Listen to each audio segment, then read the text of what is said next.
বৃহস্পতিবার বঙ্গবন্ধু আন্তর্জাতিক সম্মেলন কেন্দ্রে ২৪তম আন্তর্জাতিক ও ১৭তম জাতীয় প্রতিবন্ধী দিবসের অনুষ্ঠানের শুরুতেই প্রতিবন্ধীদের জন্য থেরাপি ভ্যানের উদ্বোধন করেন প্রধানমন্ত্রী শেখ হাসিনা।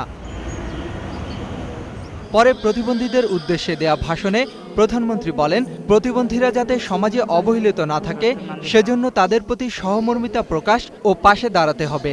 সকলে মিলে দল মত ধর্ম বর্ণ নির্বিশেষে সকলে একসাথে হয়েই আমরা দেশের জন্য কাজ করব, সেটাই হচ্ছে আমাদের লক্ষ্য। কাজে প্রতিবন্ধীরা তারা আমাদের বোঝা না, তারা আমাদের দেশের জন্য আমি মনে করি একটা সম্পদ।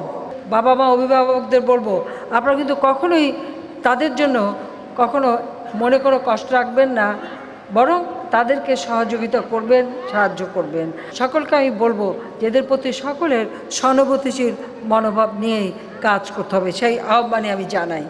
প্রতিবন্ধীদের জন্য নানা উদ্যোগের কথা তুলে ধরে প্রধানমন্ত্রী বলেন, প্রতিবন্ধীদের ক্ষমতায়ন ও তাদেরকে সমাজের সঙ্গে একীভূত করতে কাজ করে যাচ্ছে বর্তমান সরকার।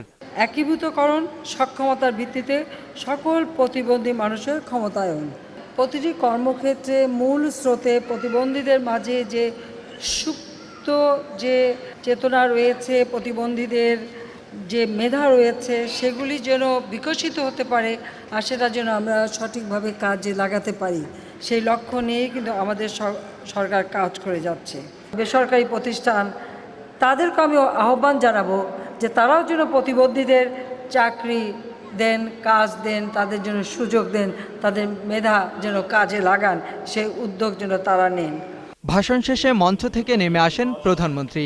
প্রধানমন্ত্রীর সান্নিধ্যে আনন্দিত হয়ে ওঠে প্রতিবন্ধীরাও। এরপর সাংস্কৃতিক আয়োজনে প্রতিবন্ধীদের নৈপুণ্য উপভোগ করেন প্রধানমন্ত্রী।